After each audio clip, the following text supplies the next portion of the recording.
Hi, my name is Paul Sundin. I'm with Empyrean.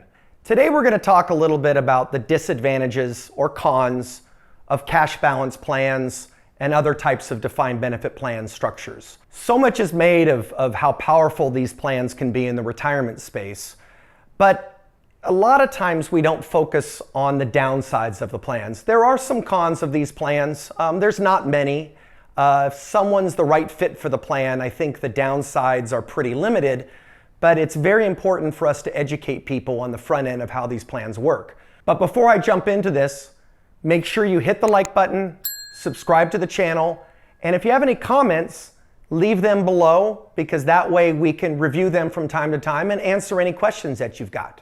But that being the case, let's jump in and get to it. The biggest disadvantages of these plans are, there's probably 3 or 4 of them that we like to make sure we warn people about.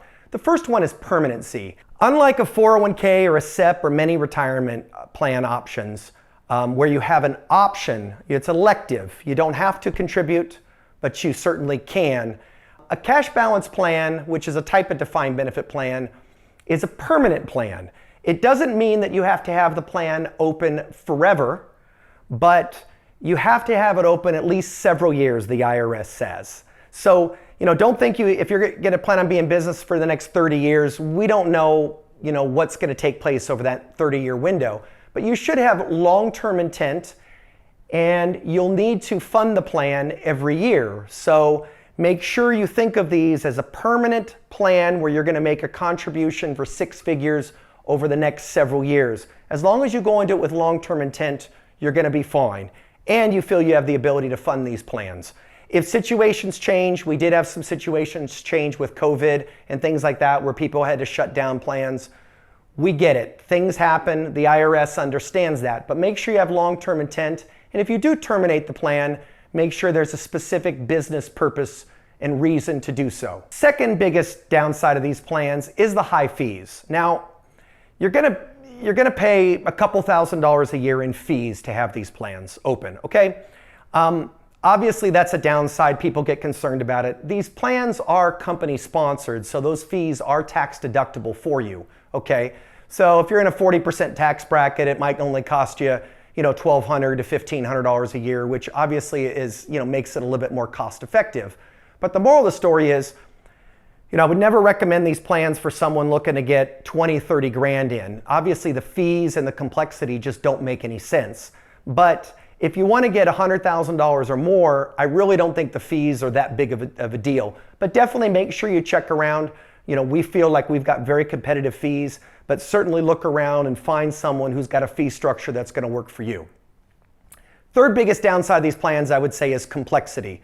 Again, with 401ks and SEPs being types of sort of defined contribution plans, they're elective. You can contribute, not contribute, up to you every year. These plans are permanent, ongoing plans, and with that, there's funding requirements. That's going to tie into your age, your investment returns, your compensation, your W-2s. There's a lot of things, and it's a moving target. Every year, you're going to get a funding range, and we find some clients that really want to nail every component of the calculation and how these plans work.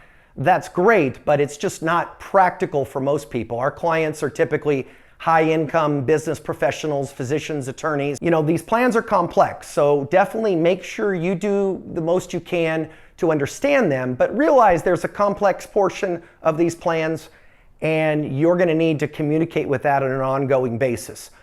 Some people want the tax deduction, want the high contributions, but they're like, Paul, I can't get my arms around it. It's too complex, sounds like a pain. I don't want to move forward. I get it. For some people, that's not going to make sense. But again, if you're looking for large contributions, it's going to make a lot of sense. Another negative is those mandatory contributions. We've talked a little bit about the elective nature of defined contribution plans. But when you think of these, you should have them open for several years. So if you look at it and you say, hey, I'm going to have it 5 to 10 years or whatever the time frame is, make sure you're comfortable doing, 100,000 or whatever the number might be for this period of time. Life gets in the way. I know people want to buy cars, boats, houses. Businesses change and evolve. So make sure you look at this as part of a long-term structure and assume that these contributions are mandatory. There are situations where because of the funding range, you might not have a mandatory contribution in a given year, or it might be rather small. But again, I think go into it kind of on a worst case scenario. Hey, I've got to fund this thing for this period of time. If you've got any questions about that, certainly your actuary and administrator can help you out. But moral of the story is, even though there are some downsides to these plans, they're really the number one tax deferral for people who are in high income brackets who are looking to fund $100,000 a year plus. Certainly discuss downsides and any cons with your administrator when you go through the administration process with the TPA to make sure the plans are going to make sense for you. Hopefully you enjoyed this video. Hopefully you got some good understanding of the downsides of these plans. Again, I hope you liked it. Hit the like button, subscribe to the channel, leave a comment below, and down below also we're going to have a link so you can set up a call with us. On that call, make sure you bring up if any of these downsides are a problem to you or sound like a big concern. Make sure you bring them up, and we'll be glad to discuss them with you and see if a plan makes sense in your situation.